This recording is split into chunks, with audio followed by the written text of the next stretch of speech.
What's up, everyone? Welcome to the channel. Today I'm going to be talking about the Season 2.5, Season 2 Reloaded long-range meta.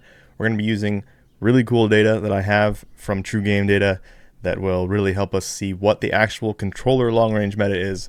And that data is going to come from this True TTK simulation tool that I've built on TGD. So how does this work? Basically, you can build your guns over in the comparison tool, come over to the True TTK simulation tool. You'll select your settings for what you want to calculate, whether it's TTK, DPS, DPM, what you want to include in that calculation, what input you're on, either mouse and key or controller, and that is why I'm able to do a video specifically for controller and specifically for mouse and key. So today is going to be for controller, tomorrow, hopefully if I get to it tomorrow, will be for mouse and key. So you input your percentages. These are your accuracies from the firing range, and I'll show you guys how to do this later in the video, because the absolute best way to actually know the meta for yourself, which is like TGD's motto at this point, is find your meta. It's not find what somebody else is telling you is the meta. Find what is the meta for you. You're going to be specifically controlling recoil a certain way and good with certain guns. So this is really the best way to find what's best for you. But anyway, back to this. You plug in your accuracies from the firing range. Again, I'll show you that later, how you do this test. And then you just press calculate or simulate, and it does I'm not going to go into all the math, but it does a pretty complex simulation using your accuracy at that 55 meter target and then extrapolating out to an estimation at all other ranges. And it's not perfect. I'm not ever trying to say it's perfect, but I do think this is by far the closest we've ever been to having real TTK values, because a theoretical TTK at 80 meters, you're hitting a very small percentage of your shots in reality, and this actually tries to account for that. So it's super powerful and really can help you see the differences. You can actually zoom into the chart too. So like if you're playing Rebirth, I'd say 15 to like 35 or 15 to 40-ish would be like the most important range. You can zoom in and really see how these different weapons are going to have their TTK changed based on your accuracy. So super cool tool. Down here at the bottom, we have engagement probability by distance. Basically, this weights the TTK chart across 0 to 100 meters based on this curve. You can change it up. You can move the mean around. You can make it be much more focused at a certain range if you think that's where most of your engagements are. So the point of this is just to be able to kind of get a single value for a weapon's performance given your inputs here. So if I do like 35 mean, standard deviation of 10, and I come down here and I calculate, you're going to see that it's going to give me a singular TTK value for the Ram 7, BP50, and Castov 545 using my accuracies weighting by this curve at all points. So super cool tool, really is going to help you understand what you're the best with.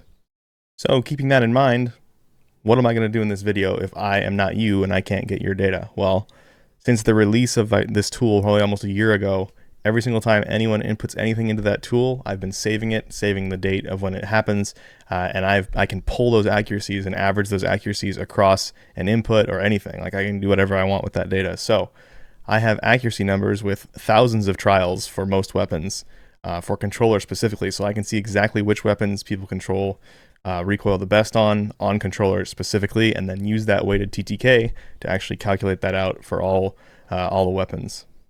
So that's what I've done here. I pulled just controller data, and you can see the number of data points here for each weapon. The more data points, the more accurate the accuracy is going to be.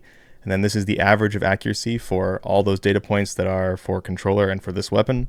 And then the weighted TTK is just in order, using the default TTK simulation settings. So 35 meter mean with a 20 meter standard deviation, which I think is kind of like right in between big map and small map. I think a small map probably would be better if it was more like, I don't know, probably like 28, 29 meters with a 20 meter standard deviation. And then big map's probably more like 40 meters with a 20 meter standard deviation for how the weighting should be done. So this is kind of right in between.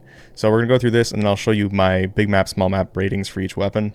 Right off the bat, Bruen 45.9% accuracy, so it's not very accurate, but because it has such a good time to kill at all ranges, it still comes out on top at 1425 millisecond weighted TTK across those ranges. And then same with the Pulam Yacht, even after all the nerfs, and even with only 45.5% accuracy, which is not a very high accuracy, 1448 for the TTK, so it's in second place there. I'm not going to read through all of these. You guys can just pause the video and look at them if you want. Couple standouts, MCW, even though it is 58.9% accurate, by far the most accurate weapon on controller, it has a terrible weighted TTK still, and that's because it's so bad at longer ranges. Even though we're focused around 35 meters as our mean, those longer ranges still just kill it. So it's still not quite like in the meta, even though it has no recoil. And it's going to be good for people who can't control recoil, which is why you need to go do these tests yourself and use this tool. But yeah, as an overall average across everyone that uses this feature on TGD, it's not very good still. A couple other standouts that I want to talk about: TAQ Evolvere. So this, unfortunately, this data also includes back when it was bugged. So it used to have literally no recoil. It still feels like it has basically no recoil, so it's not that much different.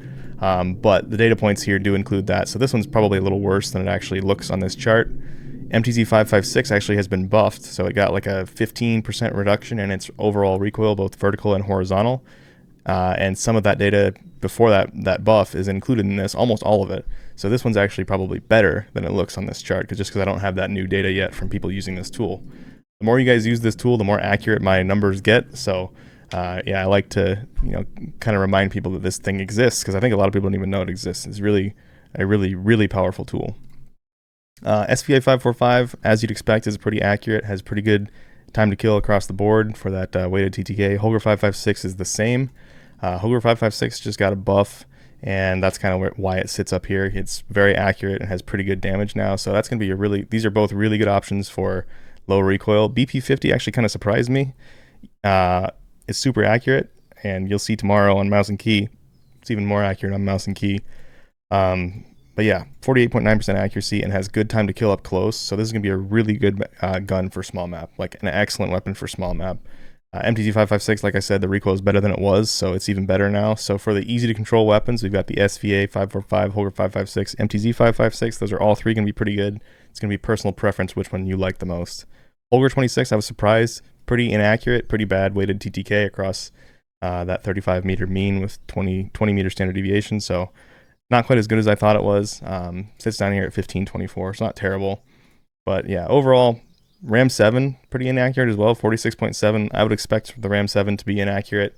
I think a lot of people, use the RAM because they see professionals using the RAM. The RAM is hard to control. It's a difficult weapon to use, but it does have fantastic time to kill up close and terrible time to kill at range. So that's probably why it's sitting here at 1565, not even close to the top of weighted TTK. I think if I shifted that mean on the graph down to like 29 meters, I think that you would see the RAM 7 jump up near the top. So for small map, I do think it's an excellent option still, even though it doesn't look great here.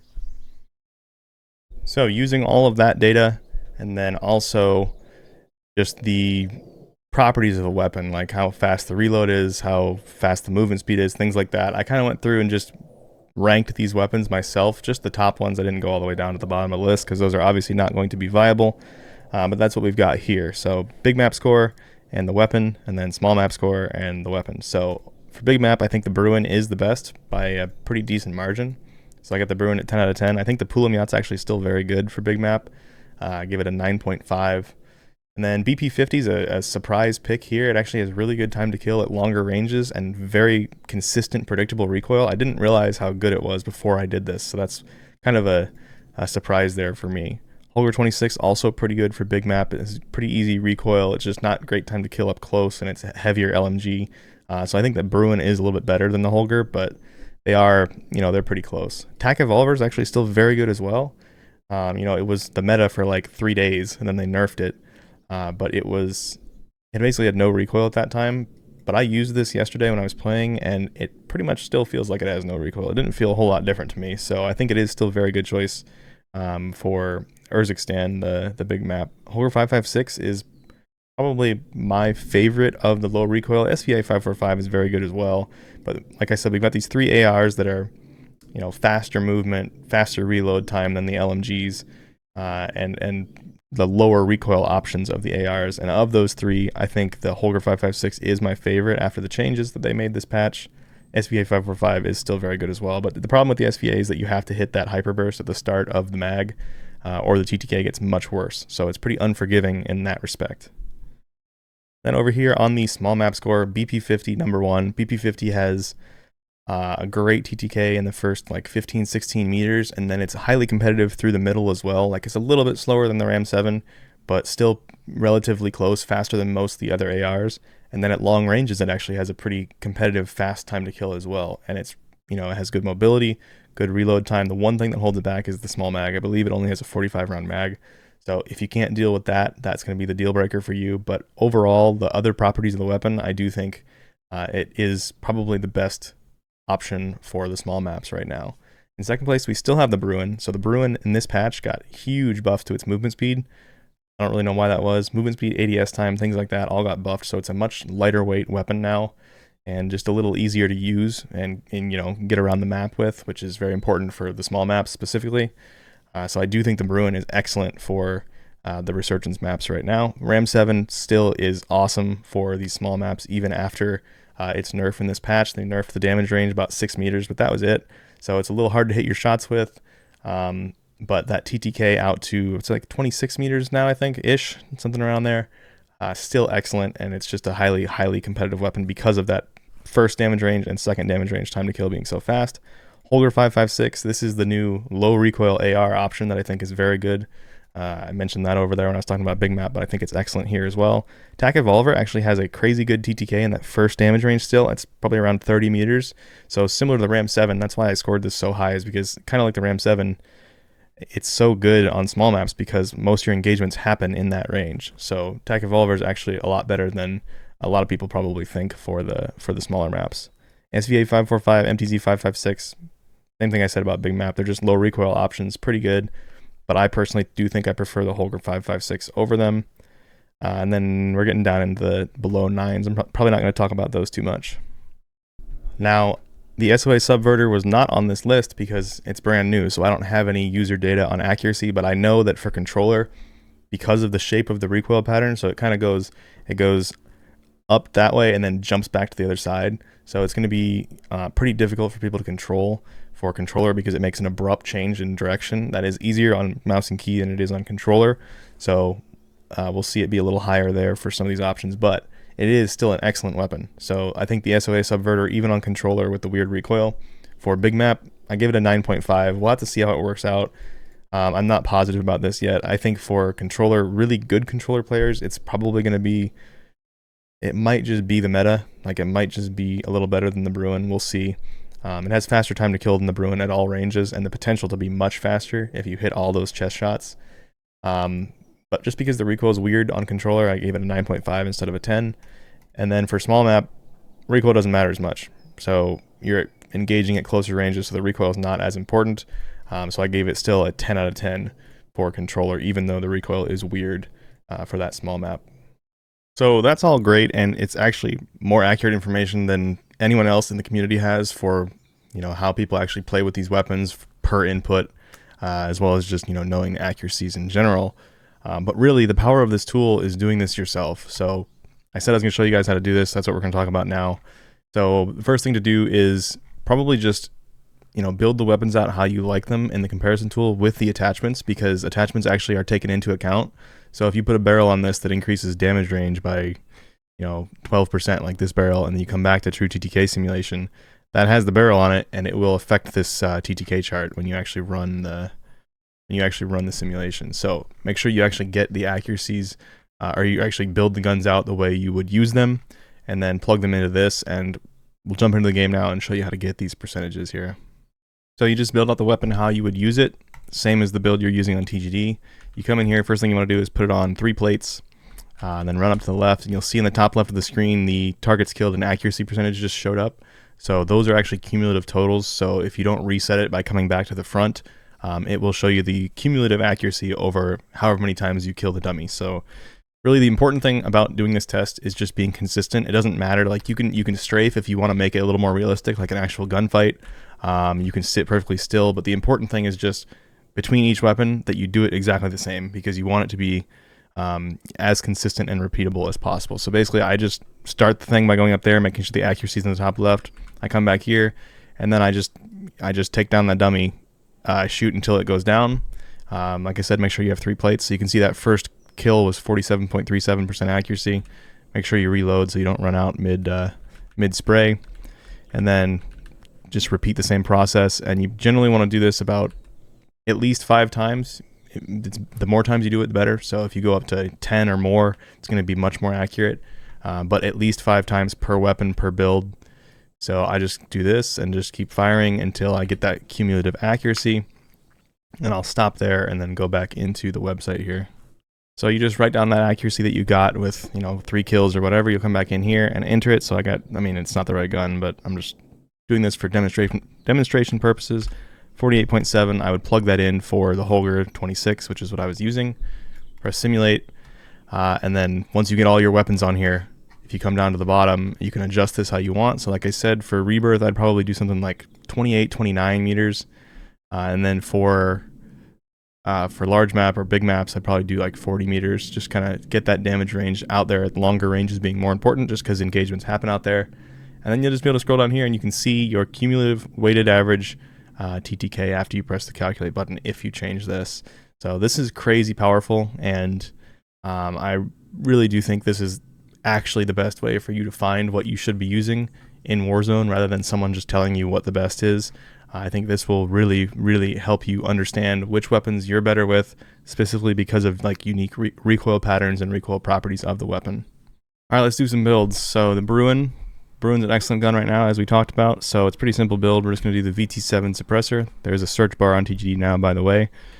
The Horizon barrel helps with the recoil and bullet velocity. Then we're going to do the 60 round mag. And then the Bruen heavy support grip. So this is the angled grip underneath that really helps with horizontal recoil a lot. And then for optic, there's that new glassless optic. If you have that unlocked, that's probably the best choice for this. But other than that, just use whatever your favorite optic is. But yeah, Bruen is excellent for the big map and still pretty excellent for the smaller maps as well. Next up for the BP50, like I said, this is tied for the #1 gun in my opinion for the small maps, with the SOA Subverter, followed closely by the Bruen and the Ram 7. So for this, we're going to build it a little different than normal. So VT7 suppressor, then the Lore 9 heavy barrel gives range, bullet velocity, some recoil help. And then different underbarrel though. We're going to use, I believe, the Kimura Ren. But yeah, so this gun has very consistent recoil already, and it doesn't need a lot of horizontal help at all. So we would normally use this to help with that horizontal recoil, but we're actually going to use the Kimura Ren vertical grip just because that helps with that firing aim stability as well as significant help to vertical recoil. Very good attachment. And then we're going to use the 45 round mag, of course. For optic, again, the JAK glassless optic is that new optic. If you have it unlocked, I would highly recommend using that. But if you don't have it unlocked, just use your favorite optic, whatever that may be. All right, for the SOA Subverter, I don't have the attachments on TGD yet. The base weapon is on TGD, but I don't have the attachments. Hopefully going to do that today after I get this video done. But this gun has really weird recoil pattern. Let me just show you the recoil pattern actually real quick in the firing range. You'll see it does this gradual up to the left and then sharp back to the left. So that's not enough bullets for you guys to really see this. Let me put 50 round on there and go back in. All right, so we'll go here. So it does this gradual turn up to the right, and then right here, right at a super important point, that's like 10 or 15 bullets in, it takes a sharp turn to the left, and that's a super important point in, like, that's going to be similar to how many bullets it's going to take to kill somebody. So right around that point, you're going to start missing. So it's a big deal to have this shape here. And controller is not good at these sharp changes. So a gradual change like this, controller's fine with, which I think makes sense if you think about how a thumbstick actually works. Mouse can change direction instantly. Thumbstick has to gradually go from one thing to another. So that makes total sense to me. So yeah, this shape is going to be pretty hard on controller especially. So we really want to reduce that horizontal as much as absolutely possible. So that's what we're going to do. We're going to put the TY LR8. This is 27% horizontal, 7% vertical, 7% recoil for the gun kick. So that's going to help a ton. Then we're going to also use the standard Bruen heavy support grip for visual recoil and horizontal recoil. And then if I had it, I would use the JAK glassless optic. This is the one I keep talking about. Super good, helps with that firing aim stability. Absolutely use that if you have it. If you don't have it, pick your favorite optic. We'll just throw the Mark III reflector on there. This gun does have pretty good amount of recoil, but let me just do this again so you can see how much better this build is going to look in terms of that horizontal recoil. So almost straight up, and then it's just a slight change in direction. So you can see this is what it used to look like. huge changes. This is minimized, so it still has some, and it's still going to be something that you have to learn how to use.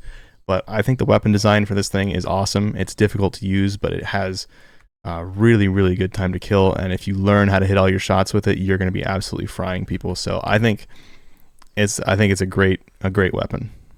So on to the Ram 7. The Ram 7 is still excellent, especially for the small maps. It's not going to be great for the bigger maps in a lot of cases, but this is the build I would recommend. We've got the Cassis brake, the Bruen heavy sport grip, the XRK 40 heavy barrel 60 round drum, and the HVS 3.4 pad.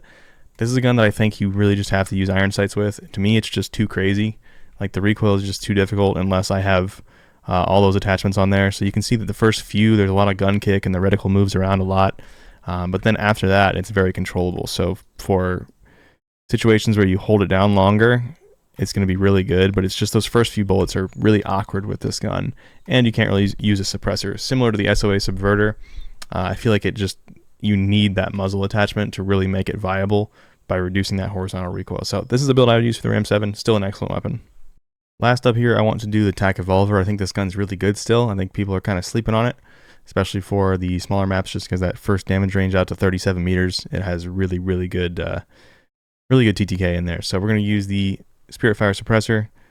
We actually want the SL Razorhawk Laser Light just to get that ADS time reduction.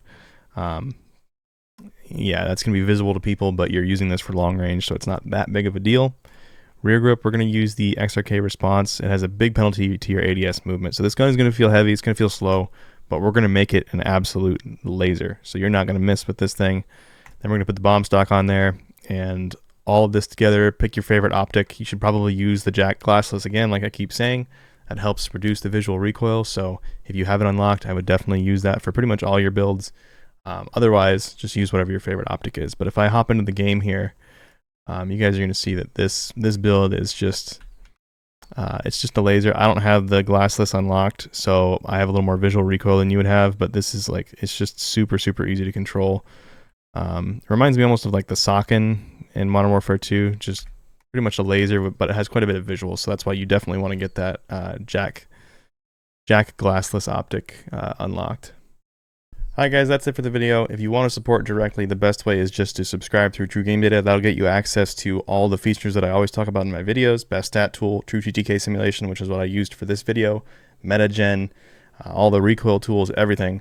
And it also just helps me just be able to make whatever content I want to make, because I have a separate source of income off of YouTube. I don't have to try to be overly dramatic and like, you know, this gun's the greatest thing ever. Like, I'm just honest with you guys, and I can do that because of the direct support. So I really appreciate that when you guys do that. So thank you so much. I hope you guys enjoyed the video, and I will see you in the next one.